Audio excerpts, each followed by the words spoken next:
Kuulate veebiraadiot lihtsalt ja keerutamata. Eesti Euroopa 5 jõukama riigi hulka. Mäletame kõik Reformierakonna kunagisi valimislubadusi. Viia Eesti Euroopa 5 jõukama riigi hulka. Paraku on läinud vastupidi ja oleme Euroopa vaesemate seas. Miks see nii on ja mida peaks Eesti tegema tegelikult, et rikkus saabuks? Kuidas kommenteerite? Ja siinkohal tänane saade on eriline, et ma annakski kohe otsa Raivo Paalale, kes võiks selgitada olukorda, kuidas Eestisse siis rikkus saabuks, et millised oleks need suunad ja vahendid. Palun, Raivo.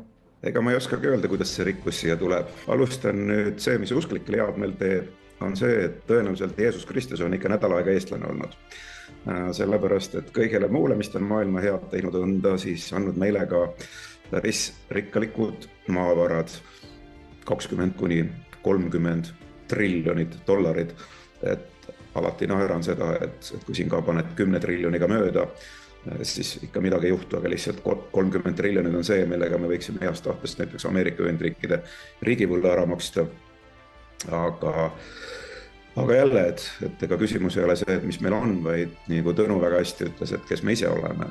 Et see, et meil ei teata, mis varad meil on, ka mina seda ei usu, ilmselt olen ka vandenõuteoreetik ja uhuulane.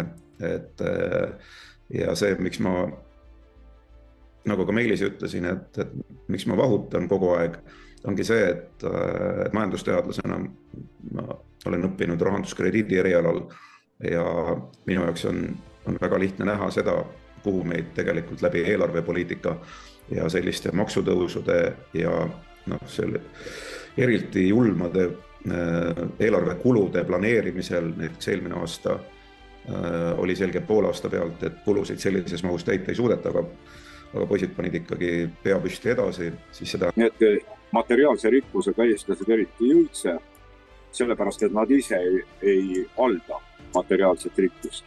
Eelmise aasta suvel Euroopa Liidu president teatas seda ametlikult, et kõik loodusvarad, Euroopa Liidu loodusvarad kuuluvad Euroopa Liidule. Ja loomulikult siis eelmises punktist kultuuririkkuse juures, siis me teame seda, et Euroopa Liidul ehk siis meid haldaval riigil tegelikult on pinnuks silmas rahvuskultuuri, need proovitakse integreerida teiste kultuuridega kokku, nii et tekiks ühtne Euroopa kultuur. Senistel andmetel meie liitlased on siis tavalised globalistid, kelle käilakujuks, mitte juhiks, vaid käilakujuks on Donald Trump. Tema liikumise huvides on säilitada rahvusriigid, säilitada rahvused ja pigem ajada nagu äri, eks ole. Ta võib-olla tahab suurendada digitaalset kontrolli, me ei tea, seda on oletus praegu, aga igal juhul ta tahab äri ajada, ei taha mõttetult sõdida, kui sõdib ainult häda pärast. Ja ütleme, Klaus Schwabi sugused tegelased ärritavad Donald Trumpi ja tema mõttekaaslasi päris korralikult.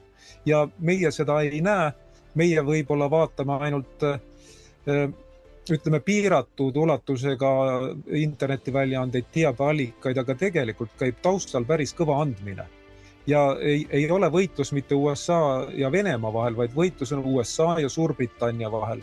Täpsemalt nende. Selles suhtes mul on hea meel, et ka Tõnu on seda meelt, et Trump ei saa nii lihtsalt võtta, nagu ta on. Ehk tema ettearvamatus on tegelikult väga strateegiline. Kõik ei ole põhiteema. Rääkides meie rikkusest, sellest on juba 20 aastat möödas, mil see loosung visati õhku, et 15 aastaga 5 jõukama riigi sekka Euroopas. Aga nagu me nägime, siis juba vähem kui 2 aastaga toimus majanduslangus ja meil oli see kõige suurem, kus suures ligikaudu 15% lausa 2009. aastaks. Ja loomulikult selle tagajärjeks oli see, et nii mitmedki inimesed kaasa arvatud ka selle saatejuht kindlasti lahkusid siit Eestist Soome.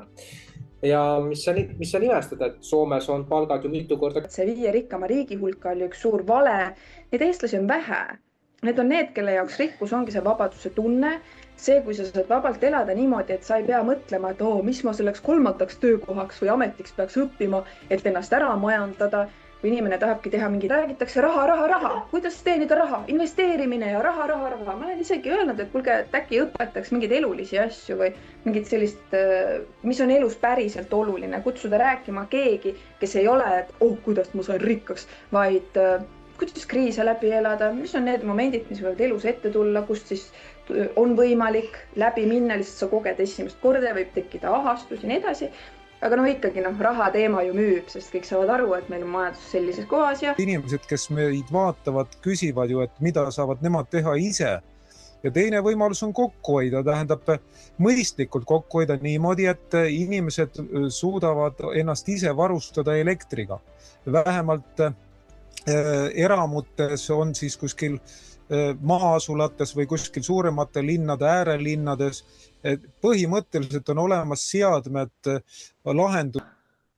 Aga siin räägiti vandenõudest. No ütleme niimoodi, et tegelikult vandenõud ju tekivad sellest, et inimesed ei tea ja siis nad hakkavad ette kujutama, et mis siin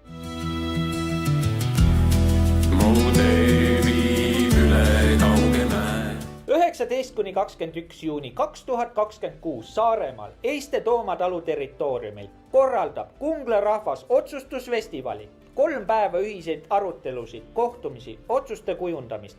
Kutsume kokku inimesi üle Eesti, et arutada rahva tuleviku, kogukondade rolli ja Eesti eluolu küsimusi. Festivalil käsitleme teemasid rahvastik ja tervishoid, haridus ja teadus, tehnoloogia ja energeetika, keskkond ja kogukonnad, õigusruum ja põhiseaduslik vastutus ja palju muud.